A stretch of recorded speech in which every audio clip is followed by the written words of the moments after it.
First, just tell me about Amarillo Area Foundation, what you guys kind of do out in the community. Okay, I'll take that one, Brock. What do you think? Um, we are a community foundation that serves the upper 26 counties of the Texas Panhandle. So wide swath of land and folks. We do, I think we're probably really well known for our scholarships and our grant cycles as well as the Panhandle Gives, but we also do a lot of convening work around larger issues, systemic issues around mental health, food insecurity, access to quality, affordable childcare, digital equity, and opportunity youth and workforce alignment, and 0 to 5 literacy as well. So a lot of kind of large systemic issues that we are looking at in multi-year. We're in year 5 of doing that work now in our strategic plan. And so that does require a lot of not only convening with folks here in the Panhandle, but also working with some people around the state and around the country that are experts in doing that work and how we can um, bring in some expertise to the Panhandle that are maybe will help us build out a system plan that we're no longer just putting some band-aids on these issues, but really going upstream and seeing what's causing people to be food insecure. How can we address that as well as help people who are experiencing food insecurity right now? And tell me, you already touched on it. Oh, I'm sorry. No, go ahead. You guys already touched on Panhandle Gives and how that's a big part of what you guys do. Tell me about that. It's coming back around. What can people kind of expect? How about Brock take that one? So this is our ninth year to host the Panhandle Gives, which is a 9-day concentrated giving day, giving season campaign that we are really happy to partner with 260 organizations this year that represent organizations in all 26 counties of the area that we cover. So it's really exciting for the second year in a row to have all 26 counties represented. The goal is to just elevate philanthropy and also really highlight the important work that nonprofits provide to our communities by strengthening sometimes the most vulnerable folks in those communities and giving them really an opportunity to achieve and to have rich, full lives. Um, the other thing too is there's a lot of organizations that are participating that are animal management and welfare type organizations and senior citizens organizations, sports organizations. There's just a lot of breadth of coverage that the nonprofits provide in our area, and it's really interesting to see organizations able to really highlight that work being done in their hometowns and for people to understand the breadth of the work that's happening in uh, the to their neighbors and it's affecting their neighborhoods and their communities. And you already kind of touched on the organizations that you guys focus on. Tell me about past years and some organizations that you guys been able to help with Panhandle Gives.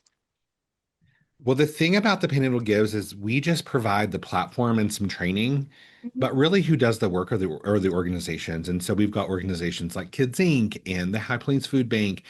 And then we've got smaller organizations like the Skellytown Lighthouse Food Pantry that exists in Skellytown. It's a very small organization, a one-person show running that organization, but they do a really great job of raising funds, and that's really the goal of the Panhandle Gives is for us to create um, this really loud drumbeat of what's going on. And then smaller nonprofits and larger nonprofits alike are able to attach themselves to that campaign and raise funds that are really important for this time of the year, specifically as they get ready for the next year. But also, fourth quarter is when a lot of donors decide to make charitable gifts. So, this is the perfect time for them to help organizations in their community. Yeah, and you kind of already touched on it, but Panhandle Gives falls on that Tuesday after Thanksgiving, correct? That's Giving Tuesday, but the Panhandle Gives actually starts November 24th and goes through December 2nd. That's the 9 days. So it's during the week of Thanksgiving, all the way through the Tuesday after Thanksgiving, which is Giving Tuesday. Perfect. And tell me during that time, you already touched on it, but that's the end of the quarter. They're trying to get their funds up and everything while people are in the giving spirit. That's the perfect time to kind of give to these organizations. Tell me how far that goes. for them? Well, for what we hear from organizations is there are organizations that raise 30, 25, 18, 15% of their annual budget during these 9 days.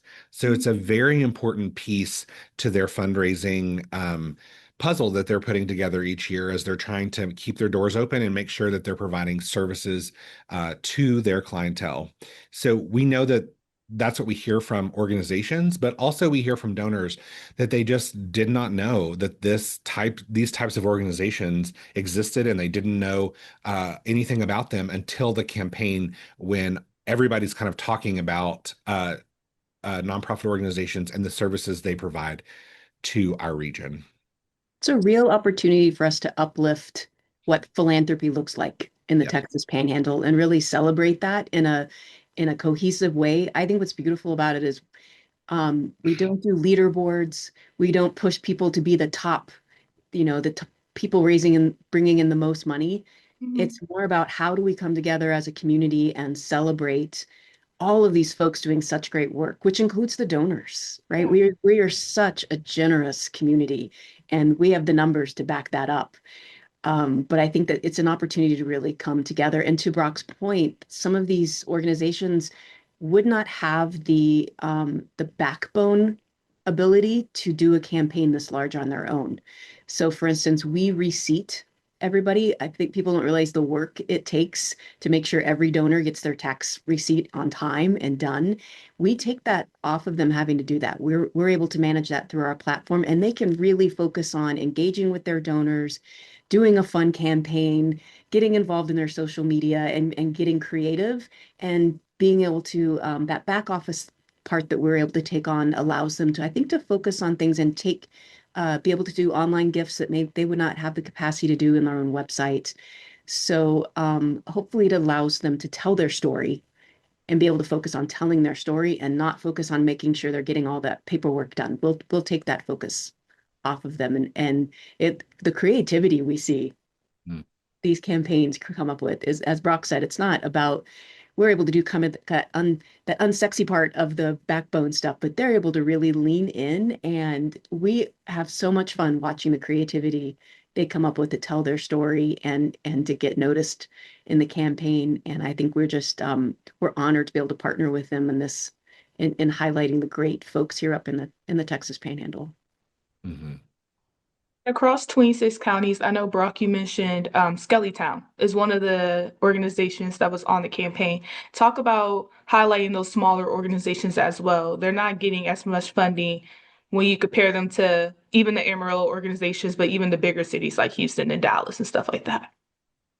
That's really the special thing about the Panhandle Gives is it everybody's on kind of the same playing field, has the same platform, has the same access to a lot of the tools. We create marketing tools for them to use, and we give them all kinds of things that they can utilize to make enhance their campaigns and make their campaigns bigger. And so those smaller organizations do not have the capacity and oftentimes do not have the resources to have those marketing materials and to create a campaign for themselves that donors can see. But because they're lending their voice to the Panhandle Gives and they're a part of that campaign, they're able to be seen by donors. And because we take a lot of that managerial and back office um, constraints off of them, they really have time to put energy into thoughtful emails, sending a postcard or a letter to donors. And so in those rural communities, they are very creative. There are communities that do kickoff celebrations in their community, and they bring all the organizations that are participating. And we've seen them have breakfast with the football team as a fundraiser. We've seen them have companies give checks to each of those organizations and do a big celebration. And so that's the thing. We kind of lean forward into no rules, just tools.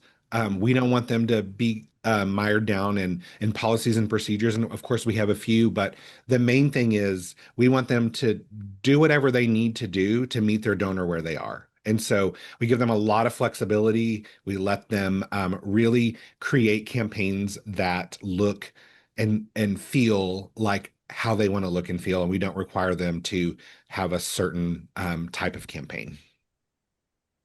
And tell me how much was raised last year for you guys and how many organizations took part in Panhandle Gives. That is the most exciting news is last year we raised $11.7 million in those 9 days. And it's an incredible number, but when you think about what that does, it's all staying here in the Texas Panhandle. It's all going to the good that nonprofits do. So people are having meals because of that. Seniors are having places to go. Pets are having the food and shelter they need. There's a lot of great work that's done. So I don't want to focus on the dollars as much as I want to focus on the impact of those dollars because that's where the real story is. And what we hear from organizations, we had an organization 2 years ago, they needed an ADA compliant bathroom and they raised that money during the Panhandle Gives. That's a changed community because it was a community center. That allows more people in the community to feel like they're part of the community. That is priceless. Even though it had a monetary amount attached to it, that really creates a priceless situation where it doesn't matter how much it costs. People belonging and having a place for community is what it's all about. The goal this year is for nonprofit organizations to raise the dollars that they need to do the work that they're doing.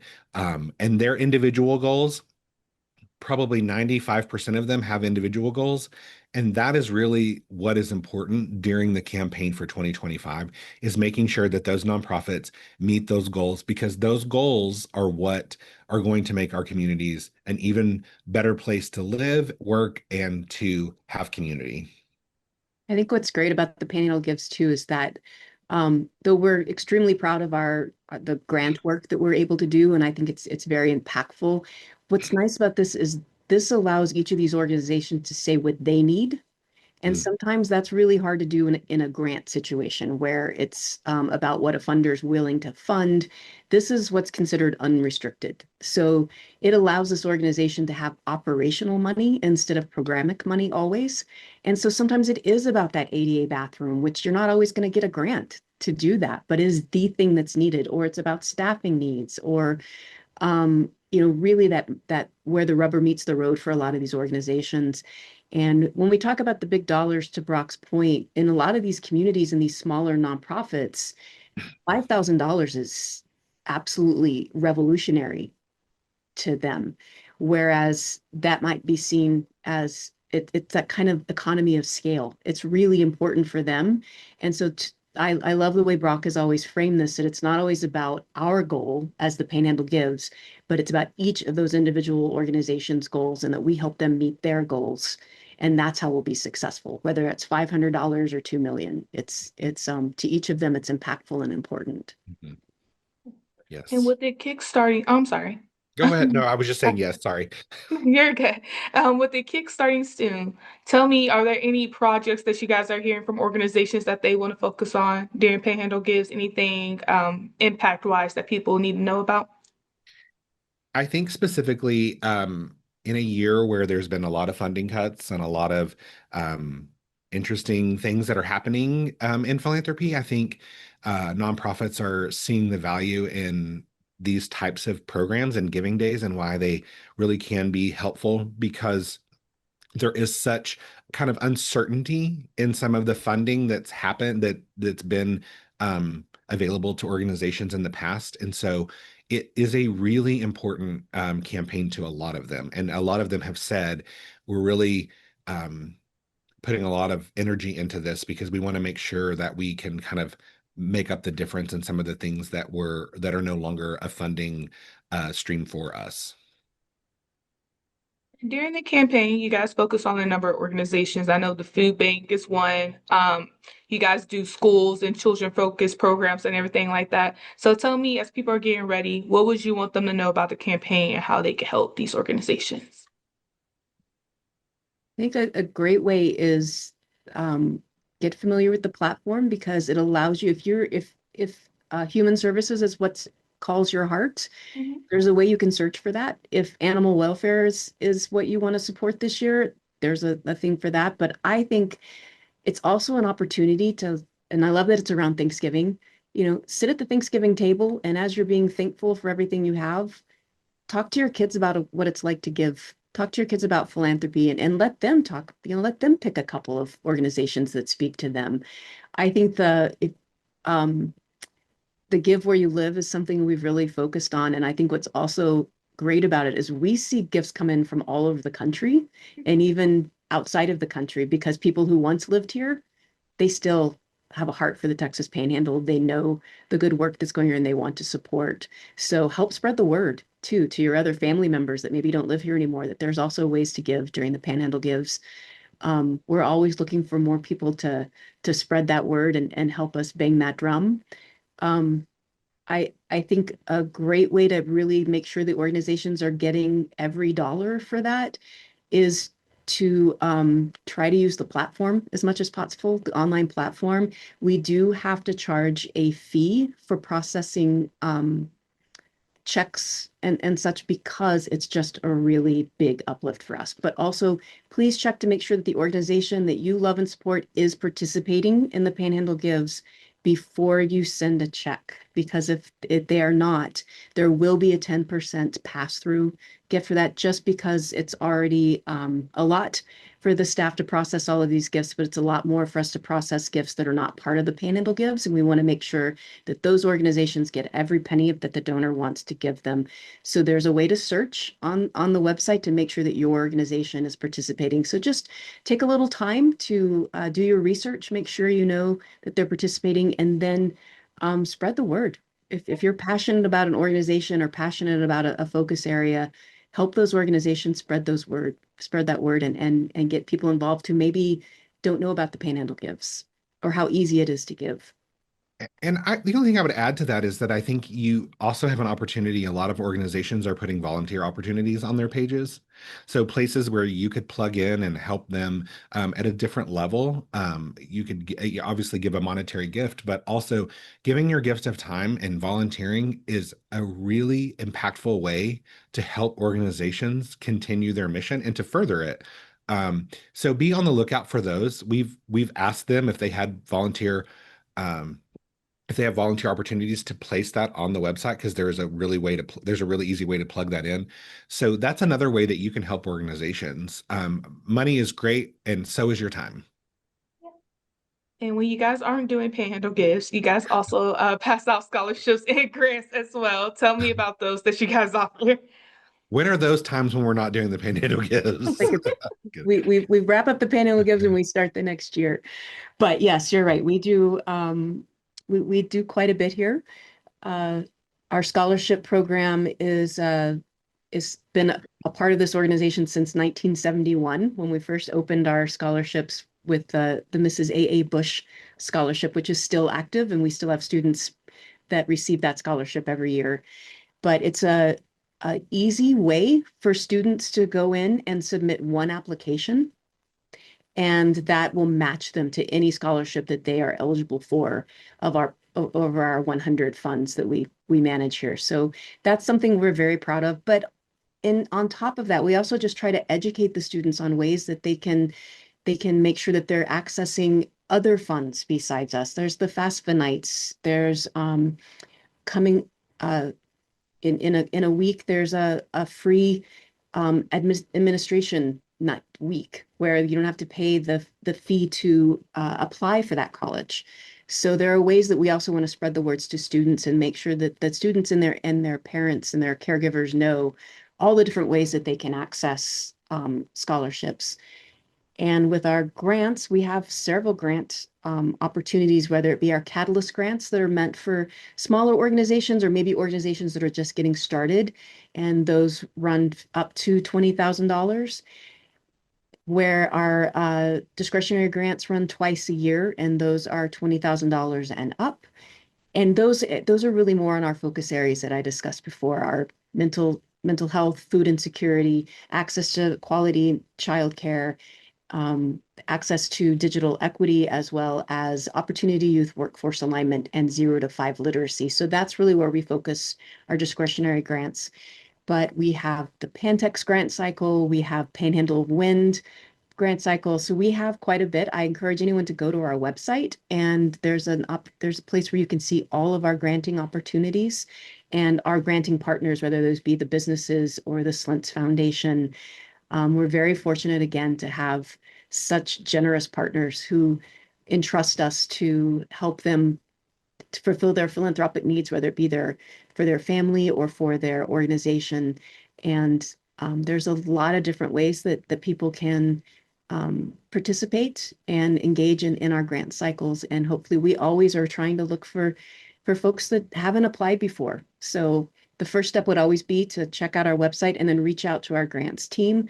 We have amazing people running these programs, and they are there to help. They are there to walk you through the process. They are there to coach and guide.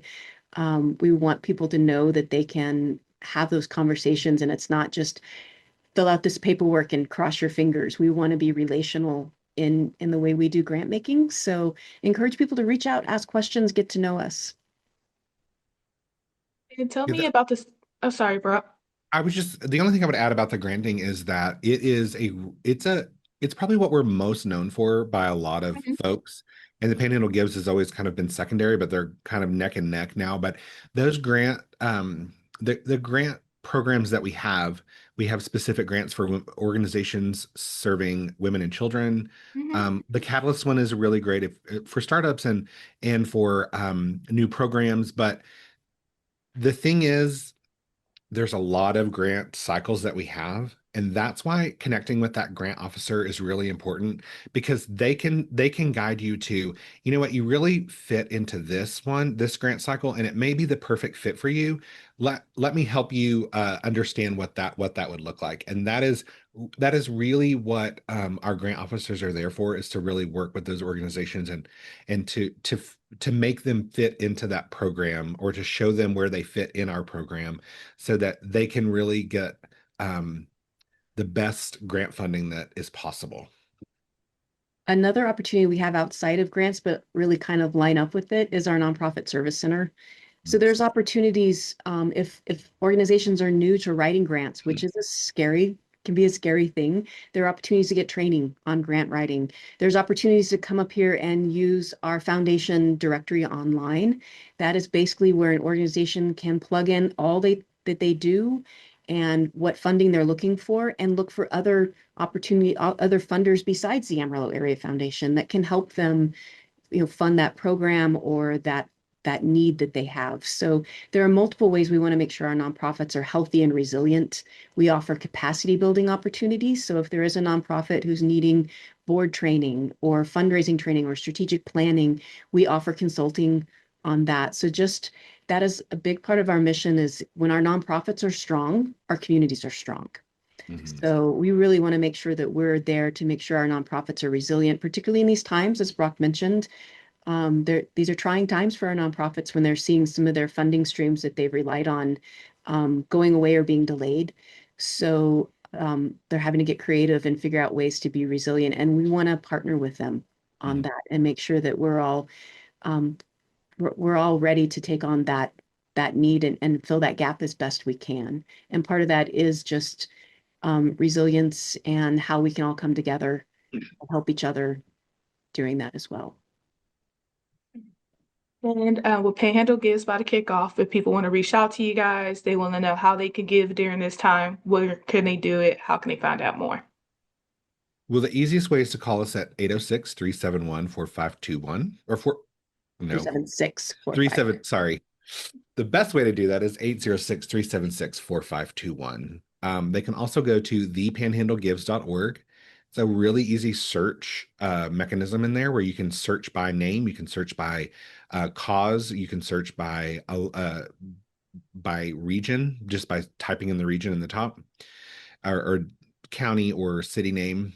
The other thing that you can do is um, if you want to give through like your donor advised fund or a mutual fund or stock gifts, you'd want to reach out to Stephanie Goins on our staff, and same number, that 806-376-4521, and she can help those donors who want to give through those mechanisms get those gifts to those organizations in a timely manner in time for that campaign, so that those gifts can get amplified.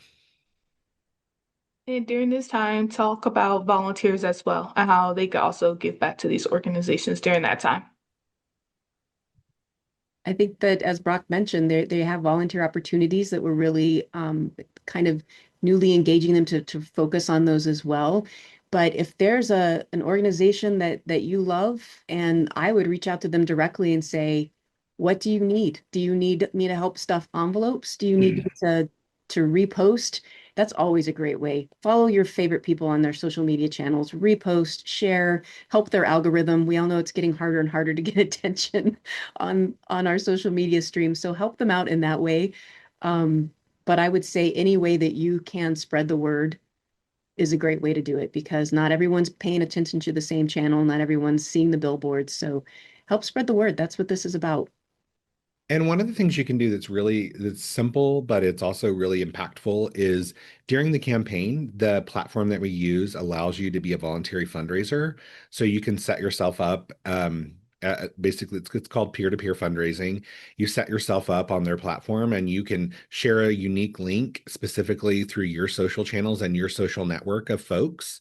Um, and then all of those dollars that were raised through your link roll right up to that organization. But it's a way for you to add your passion and your expertise and also just your credibility to an organization by saying I'm raising funds specifically for this organization and this is why I believe in that. And so there is that as well. And you could call an organization and ask them if you could do that, or it actually lets you set it up online. You can just go into their page and click on click on the links and you can set that up.